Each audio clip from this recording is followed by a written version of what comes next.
നമസ്കാരം. എല്ലാ മാന്യപ്രേക്ഷകർക്കും ഗ്രാമി ഉച്ചവാർത്തകളിലേക്ക് സ്വാഗതം. ഇടതുപക്ഷ ജനാധിപത്യ മുന്നണി മണലൂർ പഞ്ചായത്ത് കമ്മിറ്റിയുടെ നേതൃത്വത്തിൽ പ്രതിഷേധ സമരം സംഘടിപ്പിച്ചു.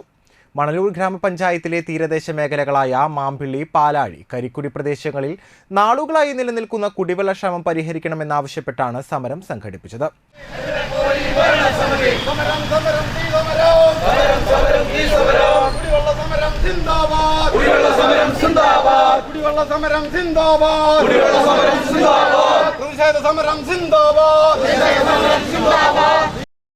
ജില്ലാ പഞ്ചായത്ത് അംഗം വി എൻ സുർജിത് സമരം ഉദ്ഘാടനം ചെയ്തു. ഒരു ജലം അടങ്ങിയ വെള്ളമാണ് ഈ പ്രദേശത്തെ കിണറുകളിൽ നിന്ന് ലഭിക്കുന്നത്. അതുകൊണ്ട് തന്നെ കുടിവെള്ളത്തിന് വേണ്ടിയിട്ടുള്ള ബദൽ മാർഗം എന്ന രീതിയിൽ കിണർ നിർമ്മിക്കുക എന്ന് പറയുന്നത് സാഹസമാണ്. അപ്പോൾ ഈ പ്രദേശം മുഴുവനും ആശ്രയിച്ച് നിൽക്കുന്നത്, കുടിവെള്ളത്തെ ആശ്രയിച്ച് നിൽക്കുന്നത് പീച്ചി വെള്ളത്തെയാണ്. ആ പീച്ചി വെള്ളം മണലൂർ ഗ്രാമപഞ്ചായത്തിനകത്ത് വളരെ കൃത്യനിഷ്ഠയോടുകൂടി വിതരണം ചെയ്യുന്നതിന് വേണ്ടിയിട്ടുള്ളൊരു സിസ്റ്റം ഈ ഗ്രാമപഞ്ചായത്തിനകത്ത് ഞാനും വിനോദനടക്കമുള്ള ആളുകൾ ഇവിടെ പഞ്ചായത്ത് പ്രസിഡന്റായിരിക്കുന്ന സമയത്ത് അതിനൊരു സിസ്റ്റം ഉണ്ടാക്കിയിട്ടുണ്ട്.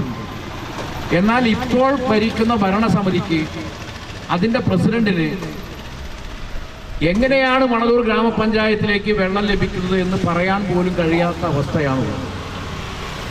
ഏതെല്ലാം കുടിവെള്ള പദ്ധതിയാണ് മണലൂർ ഗ്രാമപഞ്ചായത്തിനകത്ത് ഉള്ളത് എന്ന് പറയാൻ പോലും അവർക്കറിയില്ല.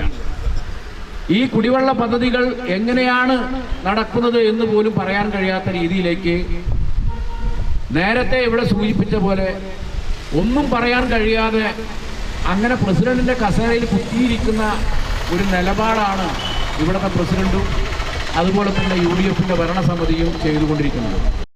CPI ജില്ലാ കൗൺസിൽ അംഗം KV വിനോദൻ അധ്യക്ഷനായി. VV Prabhat, PB Joshi, VV Sachindran, PB Haridas, Dharman പറത്താട്ടിൽ, Sindhu Sivadas, Simi Pradeep, Bindu Satheesh എന്നിവർ സംസാരിച്ചു. LDF നേതാക്കൾ ഗ്രാമപഞ്ചായത്ത് പ്രസിഡന്റുമായി നടത്തിയ ചർച്ചയിൽ ടാങ്കറിൽ വെള്ളം അടുത്ത ദിവസങ്ങളായി എത്തിക്കുമെന്ന് പ്രസിഡന്റ് അറിയിച്ചു. വിവാഹം കഴിഞ്ഞ് 11ാം നാൾ നവവധു വയറുവേദനയെ തുടർന്ന് മരിച്ചു. പെരുമ്പിലാവ് കോളനിയിൽ വട്ടേക്കാട്ട് ഷൺമുഖൻ മകൻ ലിജിത്തിന്റെ ഭാര്യയും നാട്ടിക അറക്കൽ വീട്ടിൽ പരേതനായ ചന്ദ്രന്റെ മകളുമായ ധനിതയാണ് മരിച്ചത്. ഏപ്രിൽ 21-നായിരുന്നു ഇവരുടെ വിവാഹം കഴിഞ്ഞത്. വയറുവേദനയെ തുടർന്ന് കഴിഞ്ഞ ഒരാഴ്ചയായി ചികിത്സയിലായിരുന്നു. വ്യാഴാഴ്ച രാത്രി 7:30-യോടെ തൃശൂർ ദയ ആശുപത്രിയിൽ വെച്ചാണ് മരണം സംഭവിച്ചത്. ധനിത വാടാനപ്പള്ളിയിലെ സെൻട്രൽ ലാബിൽ ടെക്നീഷ്യയായി ജോലി ചെയ്യുകയായിരുന്നു. ഭർത്താവ് ലിജിത്ത് അബുദാബിയിൽ ജോലി ചെയ്യുകയാണ്. മൃതദേഹം തൃശൂർ മെഡിക്കൽ കോളേജിലെ പോസ്റ്റ്മോർട്ടത്തിന് ശേഷം ഭർത്താവിന്റെ വീടായ പെരുമ്പിലാവിൽ എത്തിച്ച് പൊതുദർശനത്തിന് ശേഷം ധനിതയുടെ നാട്ടികയിലെ വീട്ടുവളപ്പിൽ വൈകിട്ടോടെ സംസ്കരിക്കും. ധനിതയുടെ മാതാവ് ശാന്ത, സഹോദരി ധന്യ. ഉഷ്ണതരംഗ സാധ്യത മുഖ്യമന്ത്രിയുടെ അധ്യക്ഷതയിൽ യോഗം ചേർന്നു. സംസ്ഥാനത്തെ ഉഷ്ണതരംഗ സാധ്യത വിലയിരുത്താൻ ദുരന്ത നിവാരണ അതോറിറ്റിയുടെ യോഗം മുഖ്യമന്ത്രി പിണറായി വിജയന്റെ അധ്യക്ഷതയിൽ ചേർന്നു. വിവിധ ജില്ലകളിലെ സാഹചര്യം ജില്ലാ കളക്ടർ വിശദീകരിച്ചു.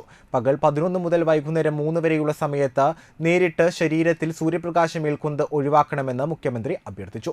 നിർമ്മാണ തൊഴിലാളികൾ, കർഷക തൊഴിലാളികൾ, വഴിയോര കച്ചവടക്കാർ, മത്സ്യത്തൊഴിലാളികൾ, മറ്റ് കാഠിന്യമുള്ള ജോലികളിൽ ഏർപ്പെടുന്നവർ മുതലായവർ ഇതിനനുസരിച്ച് ജോലി സമയം ക്രമീകരിക്കണം. മെയ് 6 വരെ പ്രൊഫഷണൽ കോളേജുകൾ ഉൾപ്പെടെയുള്ള വിദ്യാഭ്യാസ സ്ഥാപനങ്ങൾ അടച്ചിടാൻ നിർദ്ദേശം നൽകും. സ്കൂൾ വിദ്യാർത്ഥികൾക്ക് അവധിക്കാല ക്ലാസുകൾ 11 മണി മുതൽ 3 മണി വരെ ഒഴിവാക്കണം. പോലീസ്, അഗ്നിശമന രക്ഷാസേന, മറ്റ് സേനാ വിഭാഗങ്ങൾ, NCC, SPC തുടങ്ങിയവയുടെ പരിശീലന കേന്ദ്രങ്ങളിൽ പകൽ സമയത്തെ പരേഡും ഡ്രില്ലുകളും ഒഴിവാക്കണം. ആസ്ബസ്റ്റോസ്, ടിൻ ഷീറ്റുകൾ മേൽക്കൂരയിട്ടിട്ടുള്ള തൊഴിലിടങ്ങൾ പകൽ സമയം അടച്ചിടണം. ഇവ മേൽക്കൂരയായുള്ള വീടുകളിൽ താമസിക്കുന്ന അതിഥിതൊഴിലാളികൾ ഉൾപ്പെടെയുള്ളവരെ ക്യാമ്പുകളിലേക്ക് മാറ്റാൻ ആവശ്യമായ സൗകര്യങ്ങൾ ഒരുക്കണം. മാർക്കറ്റുകൾ, കെട്ടിടങ്ങൾ, മാലിന്യ ശേഖരണ നിക്ഷേപ കേന്ദ്രങ്ങൾ തുടങ്ങിയ തീപിടുത്ത സാധ്യതയുള്ള ഇടങ്ങളിൽ ഫയർ ഓഡിറ്റ് നടത്തുകയും സുരക്ഷാ മുൻകരുതൽ സ്വീകരിക്കുകയും വേണം. ആശുപത്രിയുടെയും പ്രധാന സർക്കാർ സ്ഥാപനങ്ങളുടെയും ഫയർ ഓഡിറ്റ് സംസ്ഥാന ദുരന്ത നിവാരണ അതോറിറ്റി പുറപ്പെടുവിച്ച മാനദണ്ഡം അനുസരിച്ച് പെട്ടെന്ന് തന്നെ ചെയ്യണം. കാട്ടുതീ ഉണ്ടാകാനുള്ള സാഹചര്യങ്ങൾ ഒഴിവാക്കാൻ വനം വകുപ്പിന്റെ നിർദ്ദേശങ്ങൾ കർശനമായി പാലിക്കണം. കലാകായിക മത്സരങ്ങൾ അല്ലെങ്കിൽ പരിപാടികൾ പകൽ 11 മുതൽ വൈകിട്ട് 3 വരെ നിർബന്ധമായും നടത്തരുത്. ഉച്ചവെയിൽ കന്നുകാലികളെ മേയാൻ വിടുന്നതും മറ്റു വളർത്തുമൃഗങ്ങളെ വെയിലത്ത് കെട്ടിയിടുന്നതും ഒഴിവാക്കണം. ലയങ്ങൾ, ആദിവാസി ആവാസ കേന്ദ്രങ്ങൾ മുതലായ ഇടങ്ങളിൽ കുടിവെള്ളം ഉറപ്പാക്കണം. പരിസ്ഥിതി ദിനമായ ജൂൺ 5-ന് എല്ലാ പൊതുസ്ഥലങ്ങളും തണൽ മരങ്ങൾ പിടിപ്പിച്ച് സംരക്ഷിക്കണമെന്നും മുഖ്യമന്ത്രി പറഞ്ഞു. മഴക്കാല പൂർവ്വ ശുചീകരണത്തിന്റെ ഭാഗമായി പ്രാഥമികമായി ചെയ്യേണ്ട കാര്യങ്ങൾ ചർച്ച ചെയ്യാൻ ജില്ലാ ചുമതലയുള്ള മന്ത്രിയുടെ സാന്നിധ്യത്തിൽ കളക്ടറുടെ നേതൃത്വത്തിൽ യോഗം ചേരണമെന്ന് മുഖ്യമന്ത്രി. തദ്ദേശ സ്വയംഭരണ സ്ഥാപനങ്ങൾ അടിയന്തരമായി മഴക്കാലപൂർവ്വ ശുചീകരണം ആരംഭിക്കണം. വേനൽ മഴ ശക്തമാകുന്നതിന് മുൻപ് ഓടകൾ, കൈത്തോടുകൾ, കൾവർട്ടുകൾ, ചെറിയ കനാലുകൾ എന്നിവയിലെ തടസ്സങ്ങൾ നീക്കണം. പൊതുയിടങ്ങളിൽ മാലിന്യം കെട്ടിക്കിടക്കാൻ ഇടയാകരുത്. കൊതുക് നിർമ്മാർജ്ജനം വ്യാപകമായി നടത്തണം. ദുരിതാശ്വാസ ക്യാമ്പുകൾക്കായി ഉപയോഗിക്കേണ്ട കെട്ടിടങ്ങൾ സജ്ജമാക്കാൻ തദ്ദേശ സ്വയംഭരണ വകുപ്പ് ശ്രദ്ധിക്കണം. എല്ലാ പൂഴികളും ആവശ്യമായ അളവിൽ തുറന്ന് അധിക ജലം പുറത്തേക്ക് ഒഴുക്കണം. ഇത് മെയ് 25 മുൻപായി പൂർത്തീകരിക്കണം. പ്രധാന റെഗുലേറ്ററുകൾ, സ്പിൽവേകൾ എന്നിവയുടെ മുൻപിലും പുറകിലുമുള്ള തടസ്സങ്ങൾ നീക്കുക. ഷട്ടറുകൾ പ്രവർത്തിക്കുന്നുണ്ടെന്ന് ഉറപ്പുവരുത്തുക. അണക്കെട്ടുകളിലെ ജലം കേന്ദ്ര ജല കമ്മീഷൻ അംഗീകരിച്ച റൂൾ കർവ് മുകളിൽ എത്തുന്നില്ലെന്ന് റൂൾ കർവ് നിരീക്ഷണ സമിതി ഉറപ്പാക്കണം. നഗരമേഖലകളിൽ വെള്ളക്കെട്ട് രൂപപ്പെടുത്താനുള്ള സാധ്യതയുണ്ട്.